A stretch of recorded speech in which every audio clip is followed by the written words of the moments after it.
Welcome to the BOP, the BLERD official podcast. I am one of your hosts, Karan Ashley. We are so happy you are here.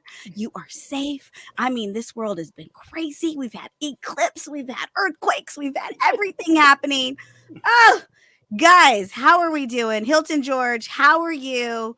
How is life? Did you survive Puerto Rico?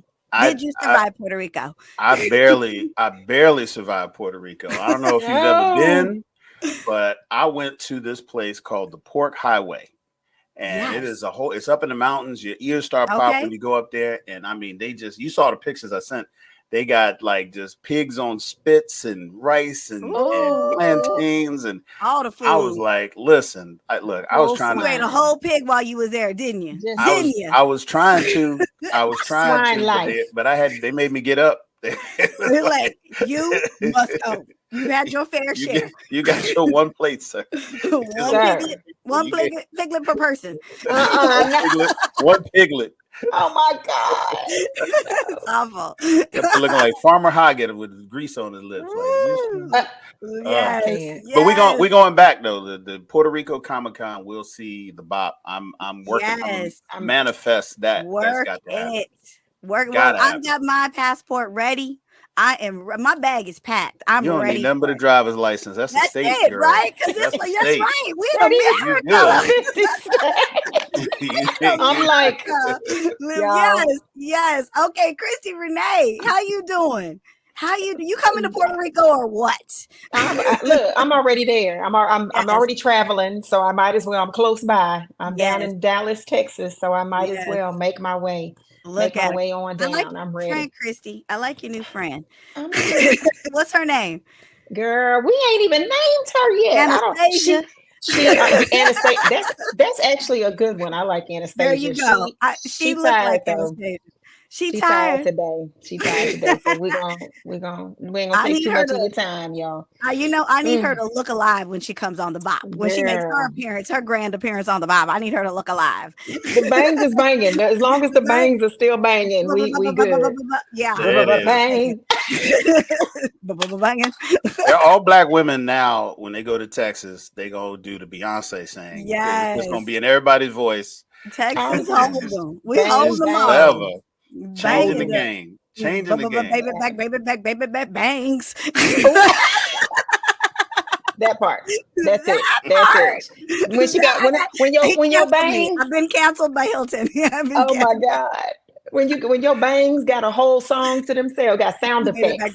Baby bangs. Oh no, yeah. I gotta work on it. I'll have it tight. Tweak it a little bit. This is what I deal with in person, y'all. This right here. This right here. It's right here. This is it. This is it. All the time. Here it goes.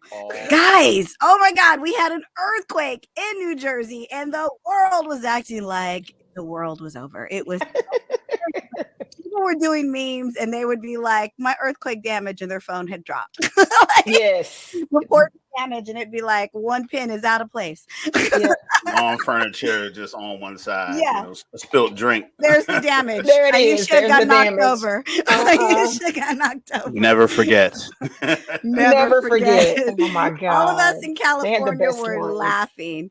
But you know what? They're creepy though. They're super creepy. And it was a 4.8. So it was definitely something you felt. It wasn't like, you were like, what the? And it lasted for like a minute. So they're real creepy because there's nowhere you can go. Like you can't like run outside. You can't like hide under a bed. You can't, all the things you would do in a tornado or any other natural disaster, you can't do in an earthquake. So I know it kind of weirded people out. And then there was a series of aftershocks. Did you feel it in DC? Because I mean, they said it went all the way down to Philly, and I didn't know if it made it to you, Hilton.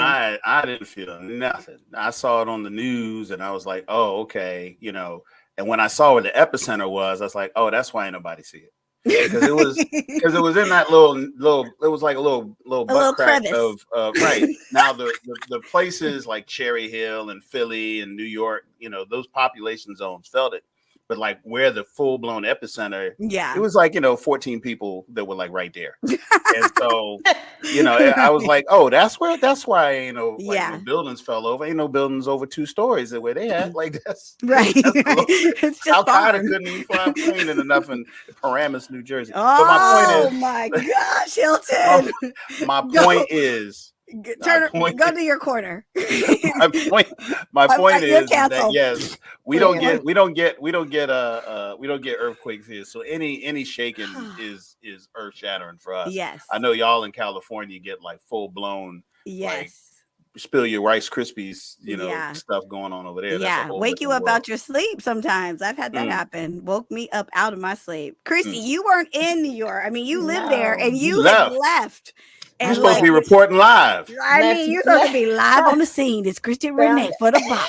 That's what you were supposed to be doing.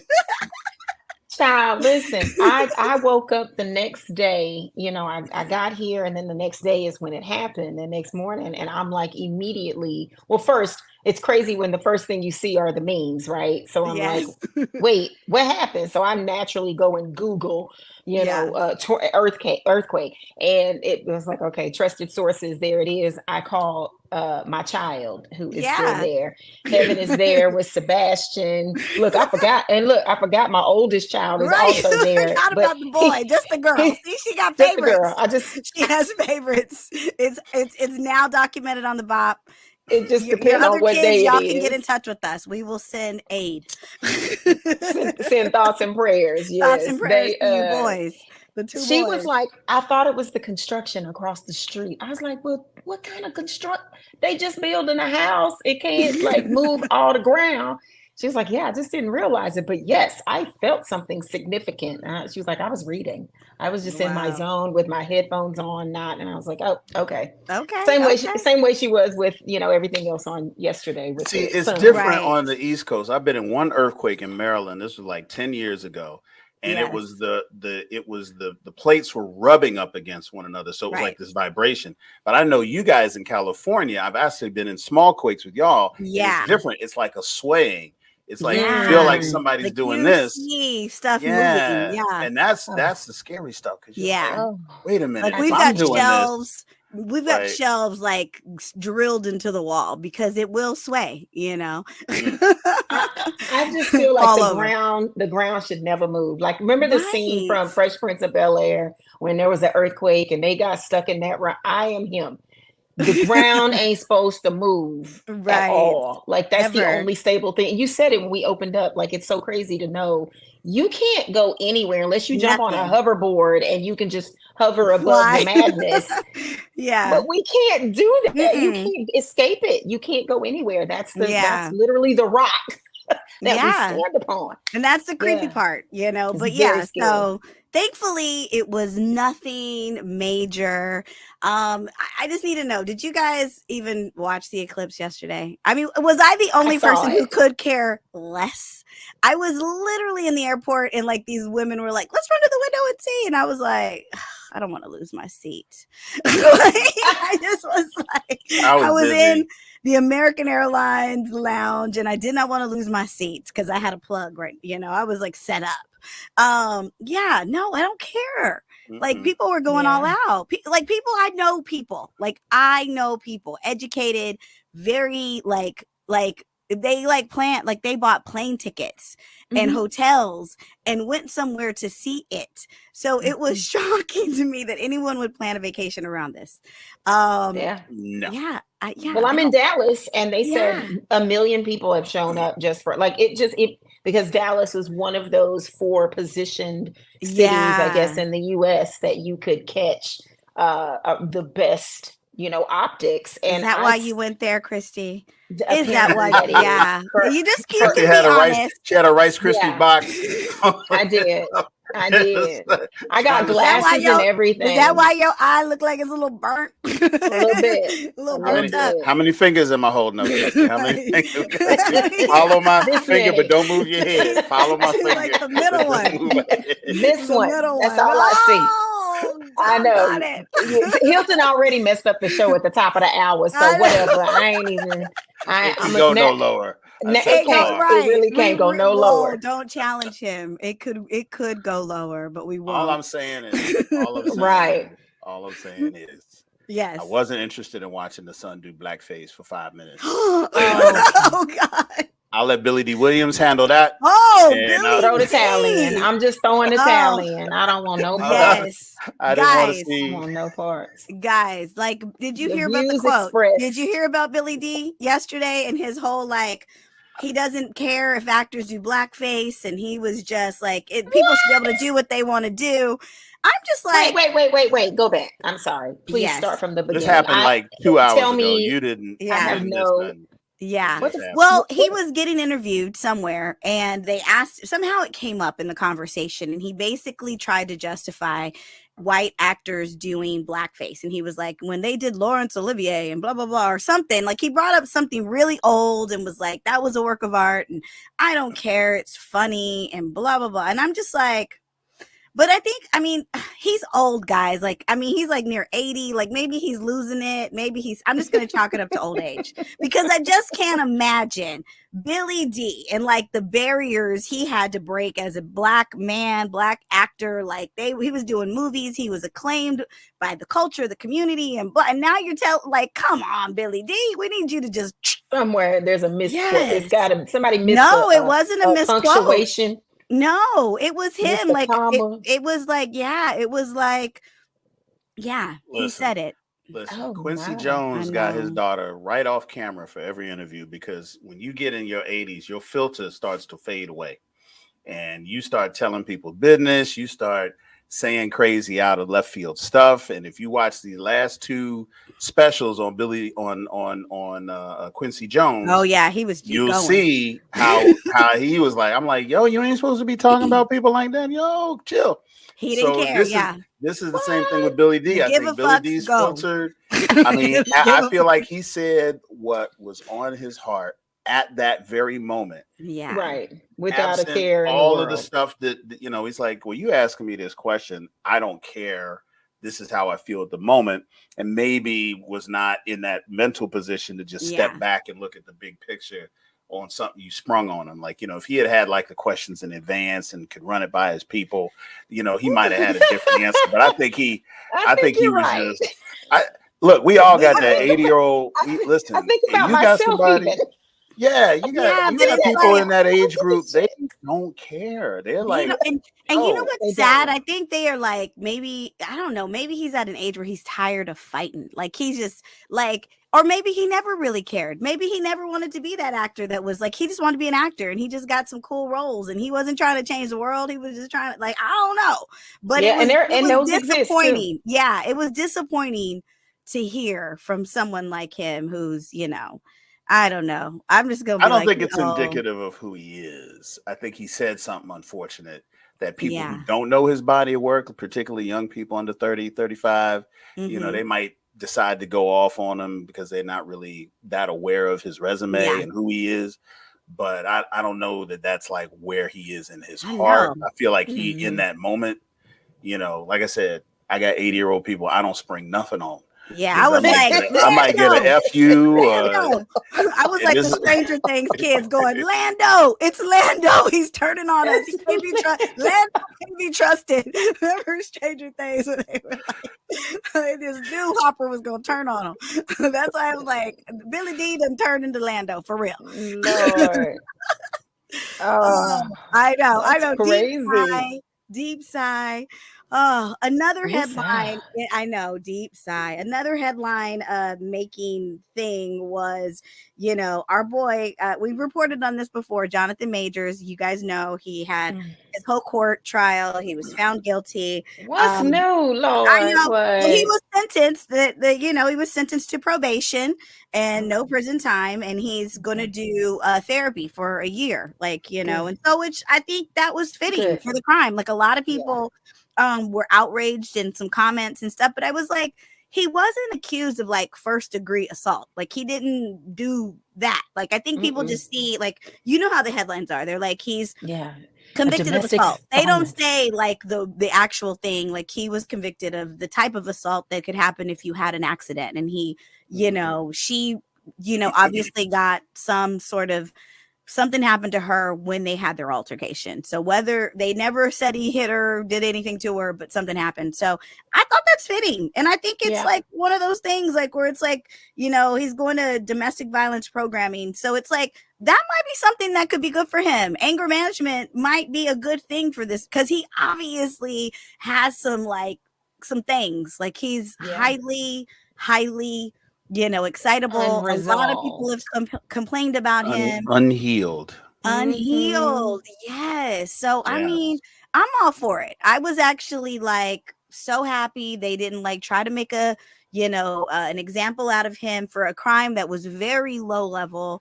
Not excusing it. I'm just saying, you know, this is what it was, and the time fit the crime, right? Like it was like it all made sense. So this brother's paid the price in any calculation. I mean, I think this brother's whole career has been stripped from him. He is the most toxic hot potato name in Hollywood, persona non grata for real, coming from the highest height you can find. And I mean, not even like contextually speaking, outside of context. This brother 2 years ago was teed up at the highest height you could put an actor in career to this. Yeah. You're like, okay, what, I mean, a year in prison, what's that going to do, you know, that hasn't already been done? This brother's pocket's been hit. His career, his name, you know, and you're right. I was happy because if it had not been mandated, he might not have done it. Right. Now, my question is now that he done slid by and not gotten no prison time and has gotten the outcome that he's hoped for from a PR perspective, he's where he need to be. When they breaking up? Ooh. Look, is he composing the text message now? I don't know. Yeah, because that relationship this has been wonderful. I know. However. Yeah. This is the thing. It was so convenient, right? It was so PR friendly that we all should question it. I would question myself if it was something like that, right? Like it was just too convenient. So I mean, I don't know. She like just last week she was commented as saying that she was the happiest she's ever been. She felt the best. She was in the best shape. She just was in love and yeah. So I hope for her sake it's real. And he's not like that wasn't his black right. That wasn't the black woman just sitting here. Hired. This is a digital media, but you can smell something. She look at her face. I'm just sitting here. I want to know what that face. I want to know what that scrunchy face means. Please translate. Probably because my wig is in my eyes. I don't know. She blamed Anastasia. You gonna put it on Anastasia? Anastasia. Yeah, she's my bangs, girl. This is my bangs. This is not bye. Now y'all know how much I love me some Jonathan Majors, and I'm rooting for him in hopes that he gets all the help he needs and deserves. I don't know. And I hope what he and Megan are having is there something authentic and genuine with it. I know. I sure would hate to see I want to be wrong too. I want to be wrong.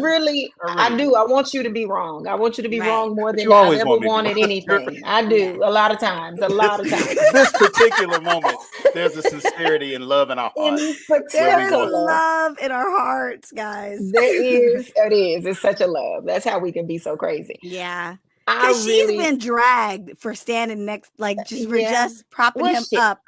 It's something about us. Again, there's always a larger conversation to be had when it comes to things like this. And it is very difficult because I'm a known gatekeeper at times. Like, I just feel like things that we created, culturally should be, we can't be cheering everybody on because they can do, the bankhead bounce or some shit. You know what I mean? We just we get way too excitable over things sometimes. And I'm like, whoa.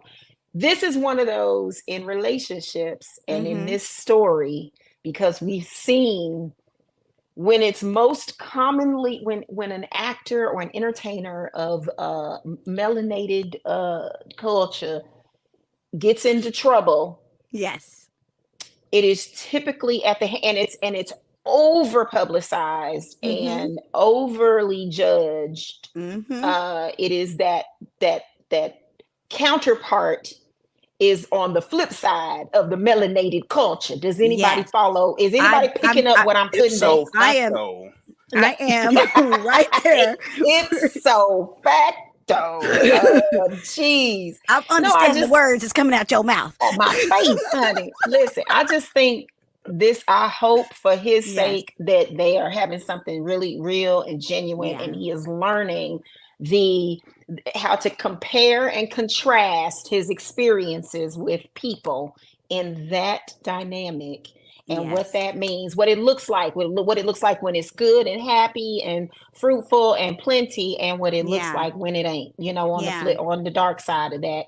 And just be able to see, because if they have a falling out, I can't imagine it going to a certain extent, because that's not anyway, I digress. Y'all know what I'm saying. Yeah, no, I mean, I've met Megan and she's lovely. So I pray that all of this is out of love for Megan. Like we start with protect her at all costs. We know Jonathan's gonna be okay with Jonathan. It's Megan that we're like, okay, please don't be the Stepford wife in this scenario. Right. And what I had said, half joking, but I'm still kind of only half joking, is that it would have been really even more authentic if he had got with like an ugly woman.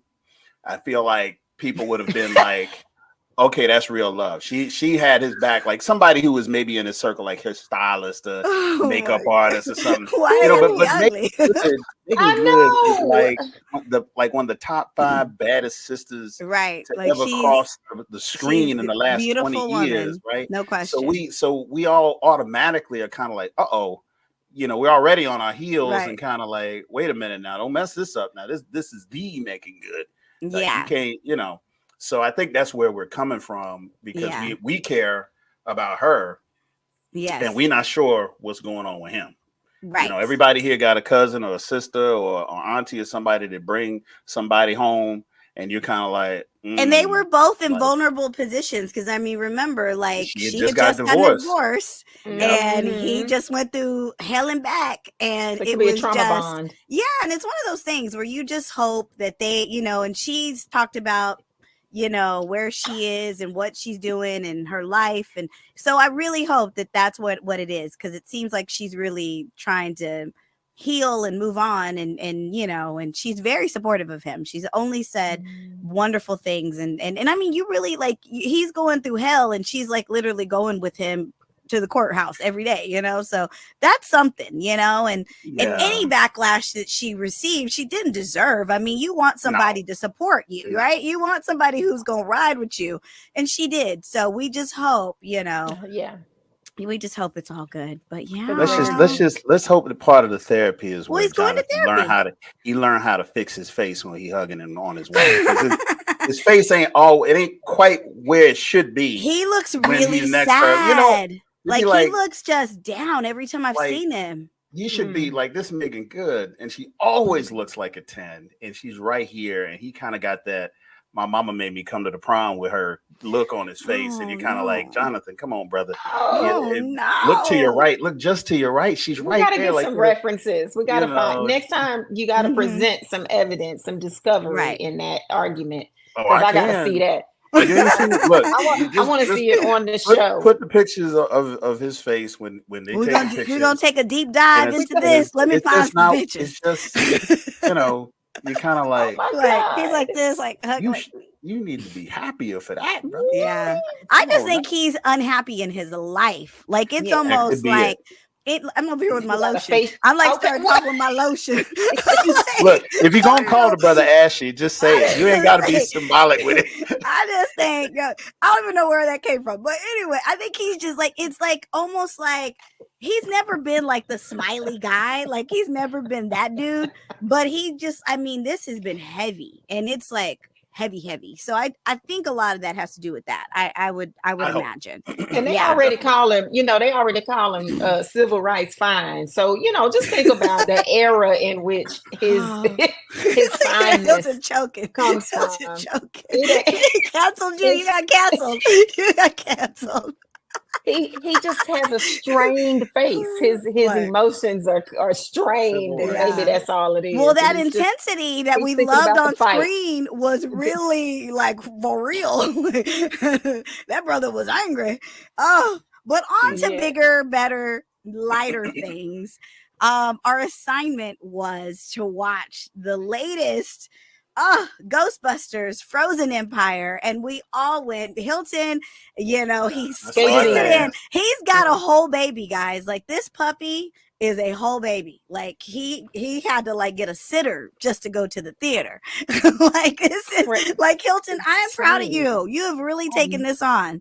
I've become such a dog dad. I had to stop myself. I was thinking, like, do they have movie theaters for dogs? And I'm like, oh my God. No, it's like the one thing no dog could do is sit through a movie. And I'm sitting there thinking, like, no, shut up. That's stupid. I got to get this dog to somebody who can feed it and take it out. She can't be at home, like, at all. Like, she's still at that stage. Well, okay. All right. So, because you're the second person to burn me about that today. Because I'm like, you ain't got burned yet. I'm coming. Right. I'm just revving up because I'm about to tackle this. Yes. All right. So I don't know if anybody out there in BOP land is a dog owner, and I'm talking not like a dog that you inherited, but like a dog you've had since 9 weeks, and you're like the only human that's ever fed him, that kind of thing. But that's what I got. And my dog is in love with me. My dog goes to sleep looking at me like this.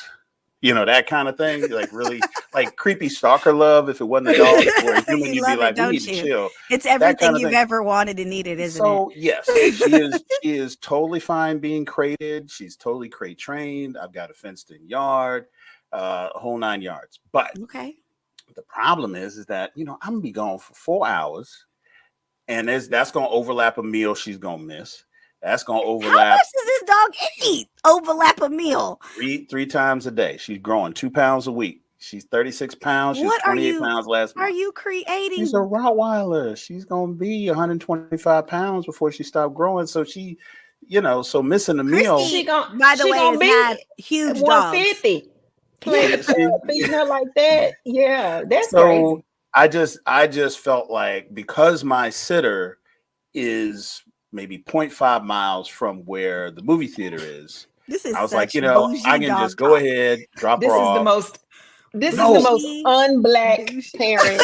I'm not that guy. Caucasian right now with your dog loving. This is mighty white of you, Hilton. This is a black-owned sitter. It's called Puppy Love. A black woman owns it, and she's got this amazing setup. We're talking about you. We're talking about you, not the dog sitter. So what we gonna do when the edit comes out, because this is live for us. When the edit comes out, BOP community, we're gonna put some pictures of my dog Nala up, and you can see this dog is the most gorgeous dog that has ever been born. For sure. And I'm bringing some like Sebastian, because we're not gonna sit here. We need some Sebastian. Close-ups. I'm telling you. Close-up. Zoom in on the close-up of Sebastian right now. This is the closest I as a man come to having a daughter that is a 10, and everybody want to come up and talk to and pet her and call her perfect and play with I it. really and cannot right now. Hilton, and I'm just sitting there like, this is gone. Sunken place. This is like sunken place. What am I going to do? Christi, please break him down. I mean, first of all, Christi had a dog that was like as big as a horse. I had 3 of them. Yeah, I'm telling you now, like, that is the craziest thing that I think I hear people when they say, "Oh, the sitter," and I'm like, "When did you have a kid?" And of course, they're talking about their pets. Now, I love my pet. My dog, my kids' dogs, which are my grandbabies, my grandpuppies. They call me Mimi. I'm their Mimi. Because my children don't have children, they have their dogs. So I'm in it. I'm here on blackpeoplepets.com. That's me. Yeah. My kids, they got wardrobes. We got toothbrushes. Oh yeah. Sebastian got a whole wardrobe. His winter wear. He got shoes. He got to put on to go outside. But who is never who's not getting a babysitter for my dog? Like, I'm going to a movie. That baby gonna be in the kennel. And you're gonna eat when I get back. You're gonna be okay. I think it's beautiful, but I just want you to. You're like the first parent, honestly. When you get like another one, or you get or this one, will really start getting on your last nerve, because they will get on your last nerve too, just like a human child. How you gonna go on a date, Hilton? Like, I mean, you may have a date. How you gonna have a life? Somebody I got to get home and feed my dog. This is my life. What are y'all talking about? Y'all overestimate my social life. Only place I'm popular is when I go to cons. Everybody. He's canceled all the cons. Everywhere else I go, I'm anonymous. To take care of nobody know his baby. Nobody know who I am. First of all, Pop family. What y'all don't know is we only see each other at cons. So at cons, we all got our level canceled. But we never at like some casual place, like at somebody's house type stuff. We all we are in that con space, and that's just where my social life is. Just so happens to be. I woke up one day, and that's how it was. Well, we will let you make it.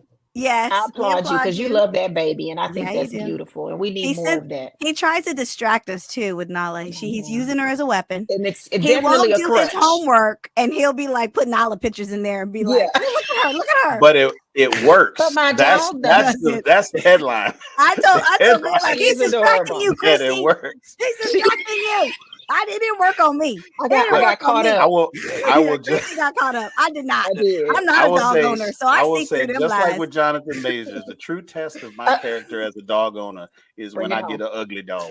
When I get an ugly dog, that won't cannot be used to get me out of my deficits is part of the box. Somebody get him out the box. That's when people will see. Dana, get Hilton off of the screen. Get your belt, Dana. When I get my ugly dog, Hilton, I can't. Excuse me, HR just called me. They said you're on probation for lies, Hilton. You guys, she took you off the screen. That's a great. She is the great. That's a warning shot. That was a warning shot. Pop, pop. That's a warning. Warning. That's a warning shot. Dana said, "Don't play me. Don't play me, Hilton." She got powers back there. So I gotta get Nala on the box. I gotta get so Nala on the box next so y'all can see the power this dog has over the human soul. Oh my goodness.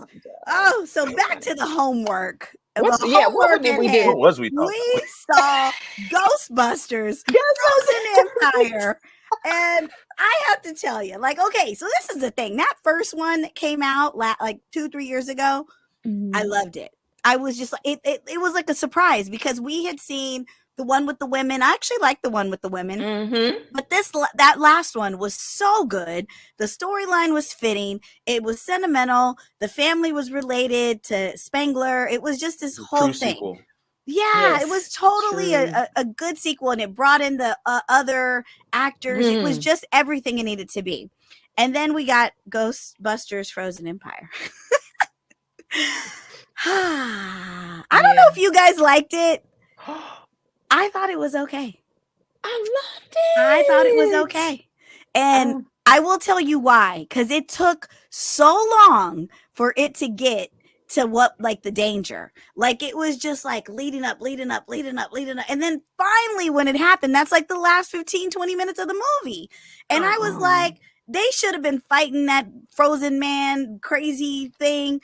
Like, I don't know. I mean, I enjoyed it. It was enjoyable. I had like I told you guys, we were at Indiana Comic-Con and we had some friends that worked at the theater, and so they were like, we got a whole private screening for you guys, and I invited everybody I could invite to come see it. So we literally were in there by ourselves, and I just walked out going like, I don't know. I felt like the jokes were forced at times. I felt like the sentimental things were. I mean, there were some things I liked. I mean, and I don't know. I'm going to say this on Ghostbusters Frozen Empire. I'm going to say this. I agree with everything that you just said, that it definitely had some structural problems. It had some pacing problems. But that didn't hurt the movie for me. Yes, everything you said, I do believe that the big bad was overblown and the crescendo of the fight was totally out of context, because everybody in the movie was fighting different battles and having these different plot, devices to navigate. out, where this person wasn't Vigo. This wasn't Zool. Zool was a problem from the first frame of the first Ghostbusters, right? And all the way to the end. The big bad was the big bad, and everybody was playing in the background of that to the crescendo, and it made sense. This one was more of I don't even know what the word is, where each character, it was like a character drama.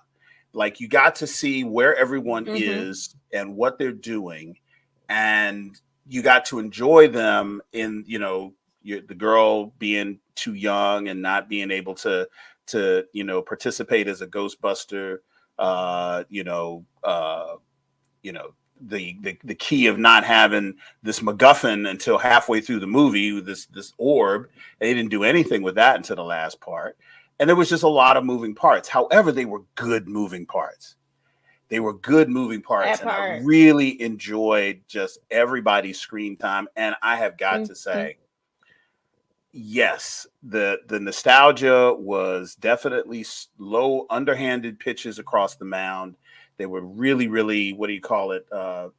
Overly on the nose, but it worked.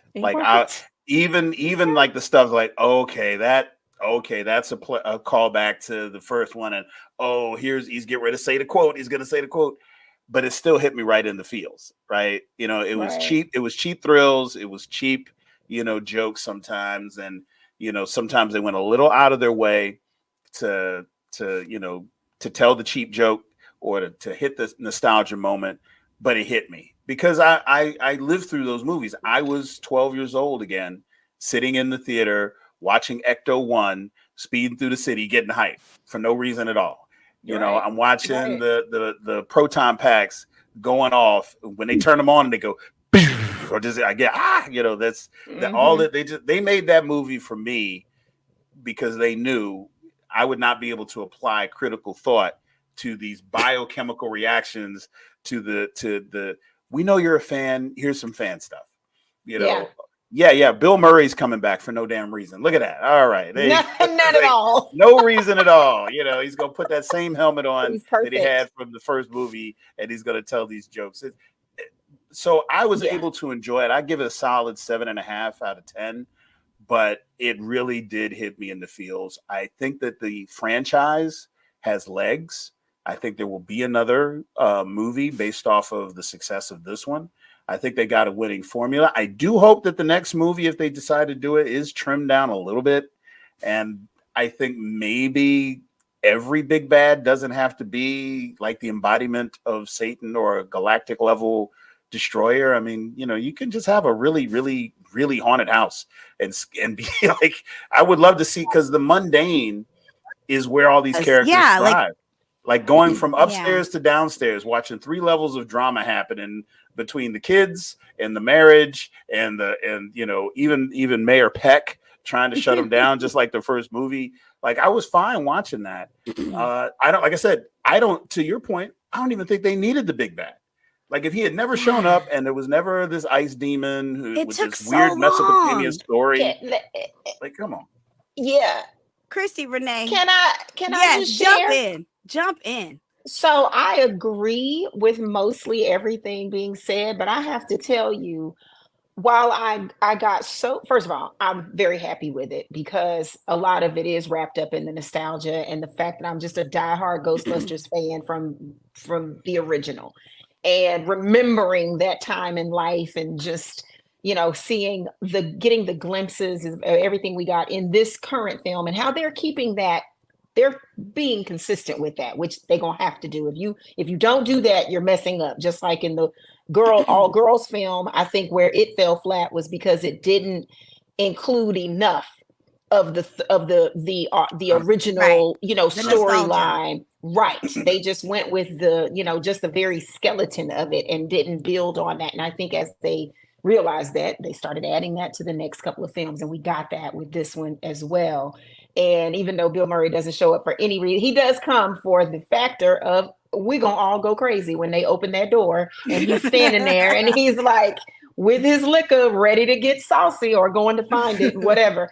But I will tell you this, I enjoyed everything with again the 3 levels of drama and all the characters and their arcs and watching them develop on screen and these relationships, and Paul Rudd can do no wrong ever in this life. McKenna Grace. He McKenna saved Grace what movie was there? Yeah, well, McKenna and Paul. No, McKenna really. Grace Come on, let's keep it real, guys. Let's remove the nostalgia out let your me heart. finish. Just let me no. I'm calling a tech. I'm calling a tech right now on the star right here. Listen.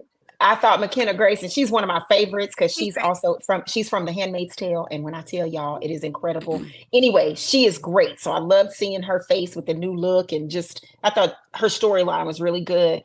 Yeah, building all the way up to all of that, I got even more excited when the big bad came on, because when that mofo picked up them horns and shoved them in the sides of it, it turned into my spooky shit, and I was so excited. I was like, now I'm terrified, and this is what I want to do, because Ghostbusters was intended to be this scary thing, right? It's part of Halloween. It's when we get into the 31 days of Halloween, Ghostbusters, it's at the top of the list of things to watch or things to listen to, the music or whatever.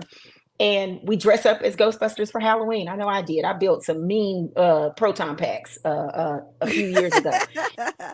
So I lived for that. I feel like and the thing was scary. I wanted to make sure it was like super scary. So I thought that is really good. So that kind of takes it to a new level. And think about it. You got to have one of those entities. Ghostbusters reminds me of Scooby-Doo. So when you have the Scooby-Doo, you have to have those. You have to have the big bad. You got to have something that's creepy, otherworldly, because we had a giant marshmallow man in the first one. Like, it was a marshmallow man. Mr. Yeah, but that was like the weird lady that like they were all like, that was her controlling that, right? I know, but it's fun. I know. We had people, but they were still otherworldly, and they brought these other entities to life. I have a question. It was great. So it wasn't so convenient for y'all, like, podcast just so happened to come to New York and hang out at the store. And it wasn't convenient that they brought her to New York because she was studying at the lab. Like, it just was all too convenient. Like, I just felt like that first one was so good and the story was so streamlined. And this one to me was good, but it was like, it's good, but now we got to add all this extra stuff. And we got to put this on it and put this on. We got to figure out a way to get the kids here. And I was just like, it could have been like spring break and they just came down to visit. Like, it could have been told in an easier way. I don't know. Like I said, it was a 7 for me, but I was hoping, like I went in there, I think my hopes were way too high. Like I went in there going, I want to feel what I felt unexpectedly for that other movie, for the first You one. keep doing that, and it never goes in your favor. So we're trying to tell you. Kids grew up. Like, they are all 10 feet taller. And I was like, okay. Like, the only kid that didn't look like he grew up is the kid that, always grows up in Stranger Things. But, like, Finn looked normal. Like, Finn looked the same. The other kids, aged. And I was like, how did he not grow? Because he's always growing in Stranger Things. But you know what I'm saying? Like, they'd had time to develop and make this script everything. I don't know. No, I think what happens with a viewing like this is that if the movie falls short of what your expectations are, the things in the movie that fall short take you out of the movie, and then you have time as you're outside of the movie in your head to think about, there had to be a better way to bring everyone together. Yeah. And that was a little too on the nose, or whereas and I don't know what the formula is with me that made me biochemically connect with what was happening on screen, but it was just, I was suspended enough away from it for its flaws not to take me out of the movie. Thanks. I've seen enough good movies. I gave it a 7. Well, no, and I'm a 7.5. So I think we're arriving at the same place, but I think my 7 is a buildup of positive, whereas your 7 is like a minus from a 10. You're right. Totally. To get to your 10. Like, you subtracted to get to your 10. I added to get to my 7, right? So it's like, it's very interesting. and that's unfortunate because, like I said, a movie like this, and only a movie from this franchise, should have the license to be as cheesy and as on the nose as they are. If they did this with Star Wars, I'd be furious. If they did this with Star Trek, I'd be furious. Okay, and they did. And those are two different genres too. Well, they're two different genres, but I think the world building is more of a serious thing with the Star Wars, Star Trek than Ghostbusters. We take for granted that Ecto-1 is a car that's 80 years old and should not be doing donuts anywhere. It's a hearse. Right? But we suspend ourselves to think, okay, this guy is speeding through New York traffic.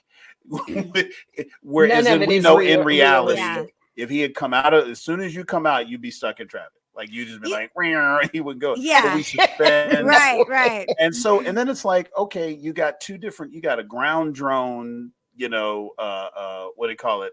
Capture thing, to catch. And then you got a flying drone, and but I got to tell you, the scene that got me, and it's probably why I stayed in the movie the whole time. Mm-hmm. That side seat with the little girl in it always gets me. That just the I want to try that once. But you think about it, like from a logical perspective. If they're so worried about her being in New York, flying around with this seat that's sitting out here for her to get knocked into next week, why y'all letting her sit in that chair to begin with? Why aren't one of the adults in it, right? Right. The movie makers know she has to be on the side of this car, shooting up into the sky as this little girl being super determined. That scene has to happen. So they're like, forget it. We're just going to go ahead and run with it. And that's all my nostalgia feels, all my emotional feels, because all I see is Egon when I'm looking at her. Yeah, that's all I see. They did a good job of really planting him and her. I'm just like, and then, okay, so here's another thing, and I think this might also be different. The animated series. The animated series got more nostalgia and more homage in this movie than any other movie before it. Okay. It was so much that was happening on the screen here that only happened in the animated series, that if you watch the cartoon, you're like, oh, look at the uniforms. Oh, he's not Egon, but he's got the Egon look because he's this extra scientist and he's got the different uniform like Egon in the animated series did. And there are people doing stuff that they only did in the animated series, which means like, oh, if this works, they might start drawing on that to build out the world and create new sequels. So I'm kind of like low key excited for that. But then I'm sitting in the theater talking about, I'm the only person to watch the car. Well, it's definitely gonna get another one. I mean, it was a hit. It's definitely like, I think it hit it out of the park, and people were into it. And we needed a movie like that. We needed a Ghostbusters true popcorn because popcorn. It's one of those things where like real life right now is not like, it's crazy stuff's going on. So we need something that's very happy, very family friendly.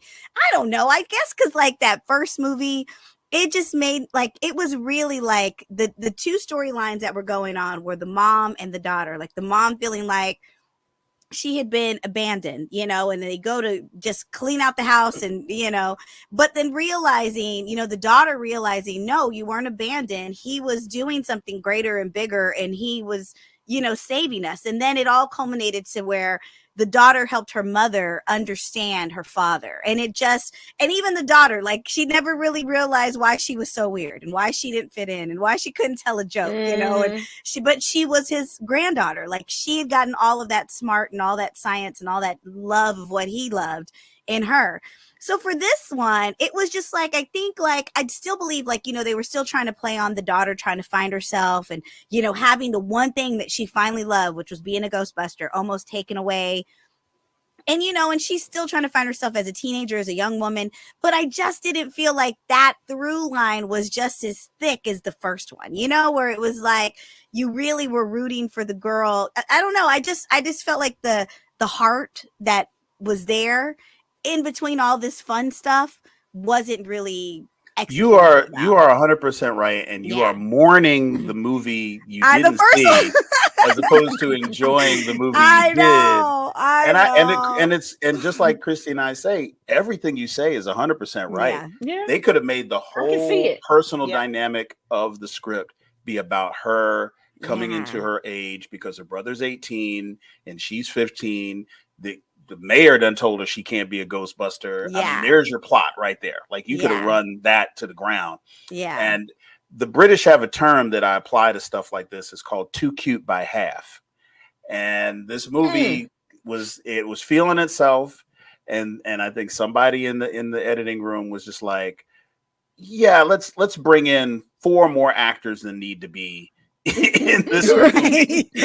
We need some more names. Like, yeah, the guy Peck, like I'm sitting there like, is he? I didn't even know he was alive still until he was. Yeah. I was like, oh, that guy isn't dead. Like, right. How's he still running the city? How's he still the mayor?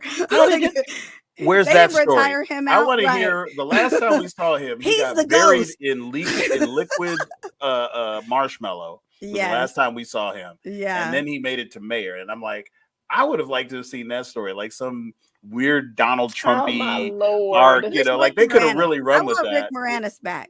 I thought he was going to be in it. I was like, the way they going. He's got to be in it. He's got to be in the third one, or I'm boycotting. Yeah. He has an incredible story too. But this was that would be great for them to bring him back. I want him back in there. Yeah. Well, one thing I will say that I have to give a shout out to, whether I love the movie or not, I got to shout out Mr. Ernie Hudson, who is 78 years old, looking like a whole snack. Like, can we just talk about he looking like 48. Like, I was like, Ernie, like, I see Ernie all the time at Dana, cons. do you want to log me out for this segment? I really don't have a whole lot to contribute. You go stay. Celebrate your brethren. Yes, you go stay. And so, but this is the thing. I see him all the time. I have never known that he was 78 years old. I thought Ernie was, I don't know how old he was, but I didn't think he was 78. Like, I mean, come on. Yeah, we need to look. Yes, he is. I think he is. Okay. I'm not sure. Yeah, I know he got kids because I've seen him. Got children. And his son manages his appearances. He's there with him. Yeah. So I've met them, and you're right. The brother's spry. And you look like he'd kick a couple brothers in the butt. Yeah. I'm put in my request. I'm putting everybody was requesting, Chadwick Boseman. Everybody was requesting I'm putting my request in. No, but Ernie's actually really nice, really kind, very down to earth. I mean, he hugs and shakes every hand to every fan. He's a wonderful, wonderful person. And if you don't know this, floored.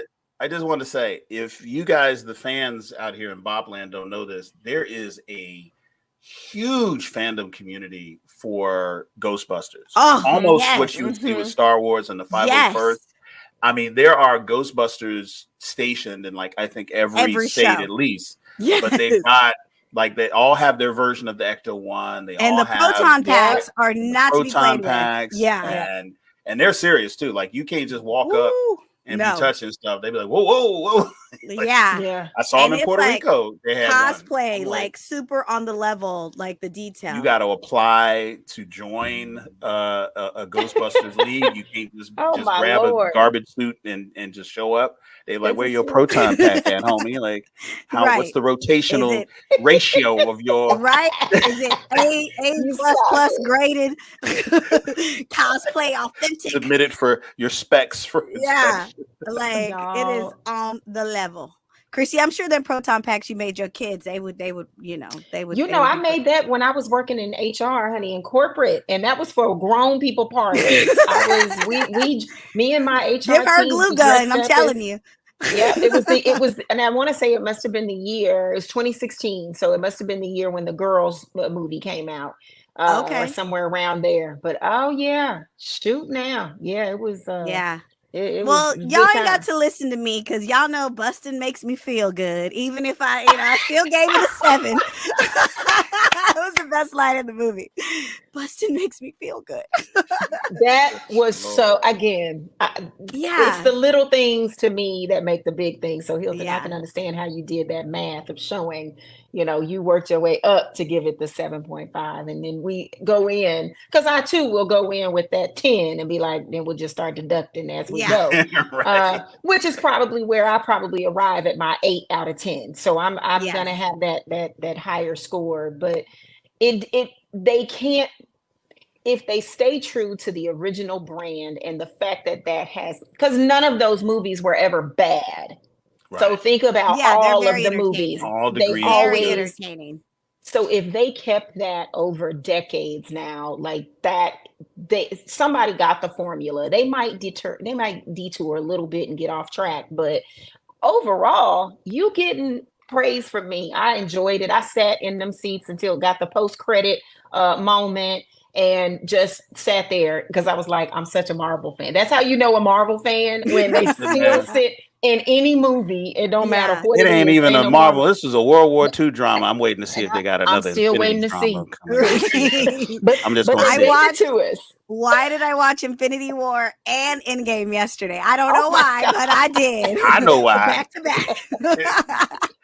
But and no, I was like, and watching like else, I never seen it. Yeah, every time. Every time. For anybody out here watching who's wondering, it was family friendly. Yes. And it was scary because I think the trailer actually was a little scarier than the movie. It was. Spikes going up. They didn't show nobody getting impaled, but you're thinking to yourself like, oh, there's going to be a dead body in here somewhere. If ice spikes are just going through the city of New York, somebody is going to be.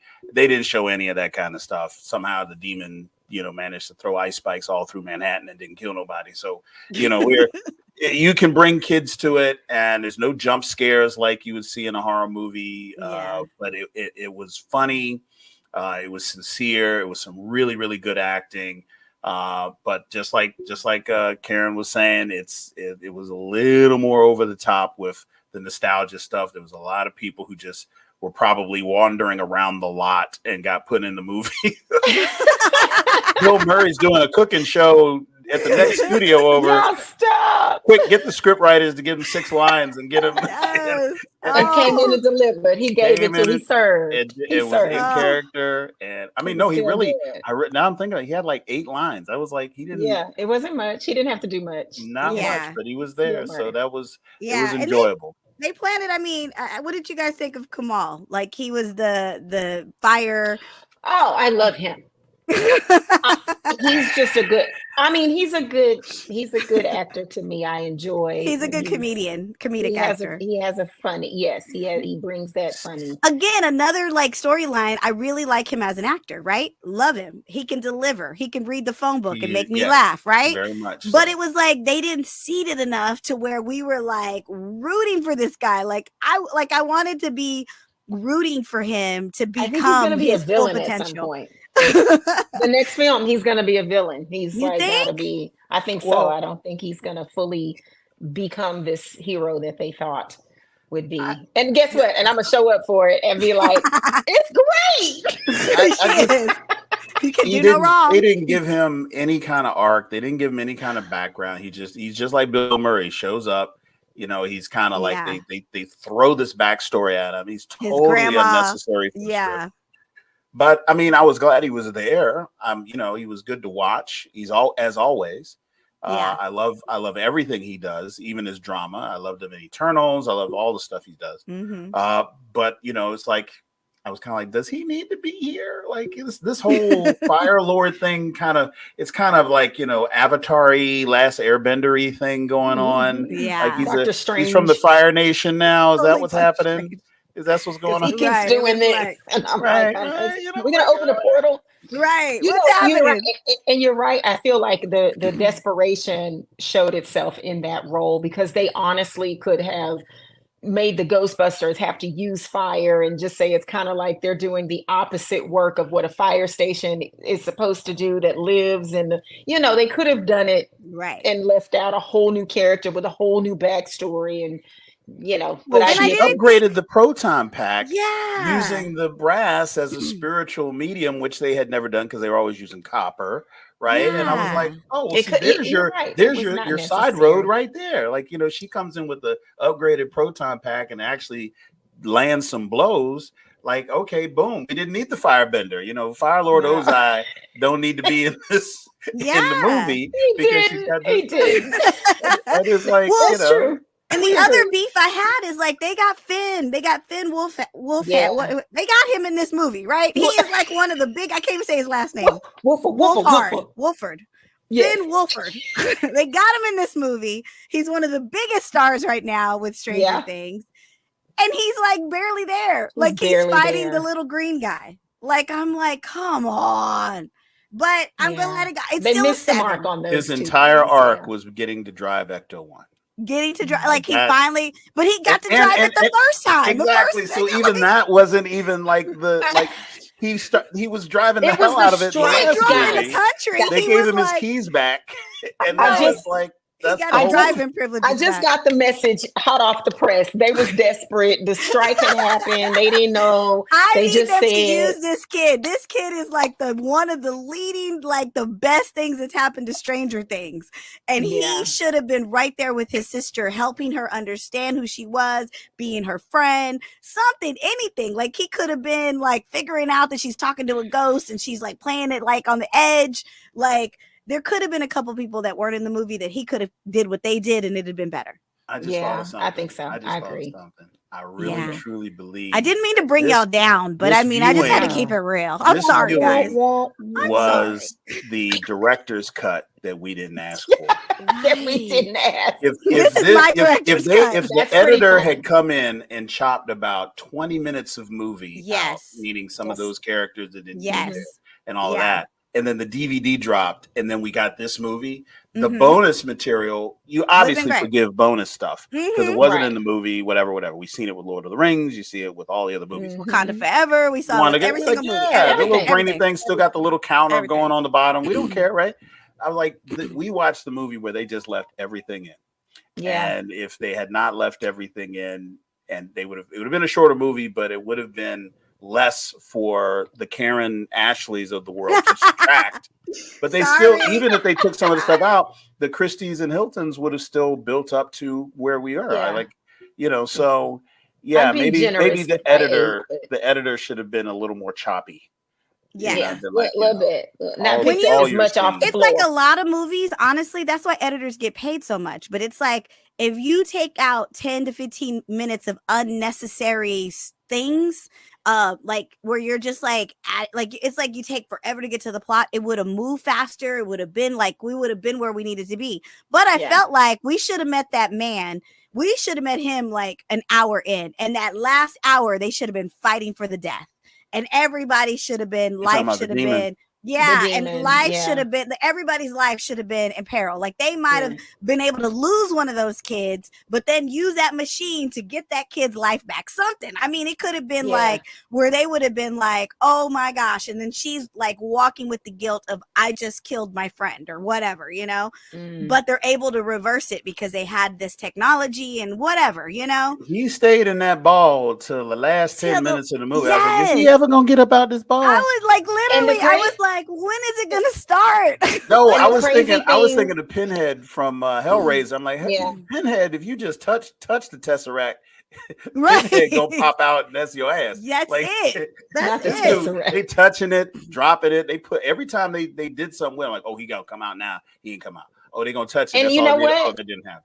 Like, the crazier part, as I said before, he was worth being seen for a whole hour. Like we should have gotten a lot more of him because I thought that they designed him very well. So that was the montage you're talking about, Christy, where they were telling the backstory of who he was, would have worked so much better as a live action throwback, where they're like, okay, that like a real montage as opposed to like showing it in these little drawings. Like, because it was like, that sounds like an amazing story that if they had put some special effects, I would have loved to have seen this guy like destroy a whole Mesopotamian empire and take over South Asia. Like, give me 10 minutes of that. I like when they do that in good movies, though, but that means we've already seen and gotten a real huge, significant feel for that character that they're going to then flash back. Because I've loved when I've seen that in several movies. Nothing comes to mind right now for some. Harry Potter.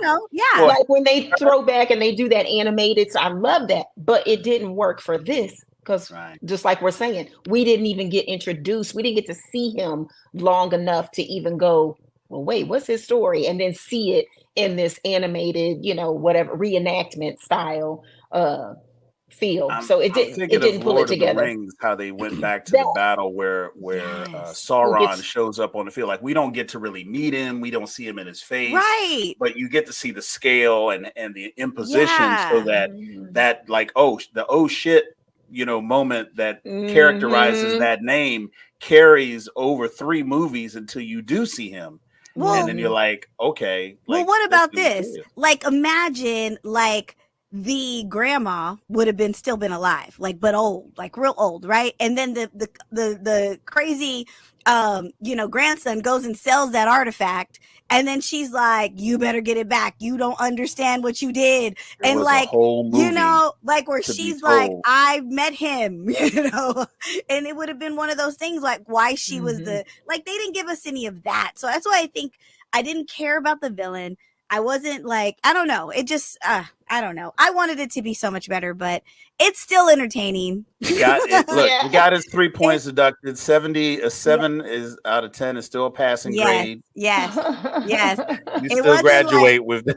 It wasn't like Love and Thunder where I was like, what the heck is that? Like, I was mad at that. I'm still mad at that movie. I literally was going to watch it again because I was like, maybe I was too harsh. It's the same movie. Yeah, and I was like, just like Black Adam was the same movie. Yeah, or like, I just saw there was a new Aquaman, and I didn't even know there was a new Aquaman, and it was awful.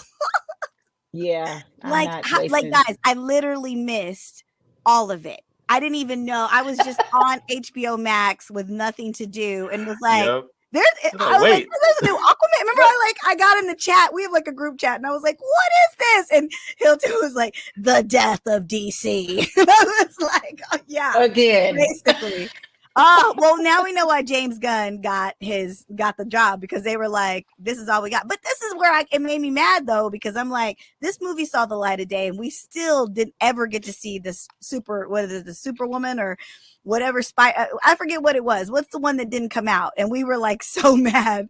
Like, DC shot the whole film and then just canned it. And we're like, Supergirl or Catwoman or Catwoman. That one was or Batgirl. Sorry. Wow. Yeah. Batgirl. Yes. It didn't even get to see the light of day. And I said, and this saw the light of day? Like this?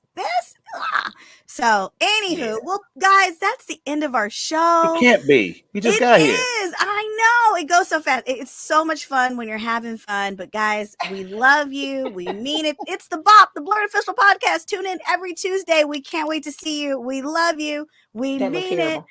Bye.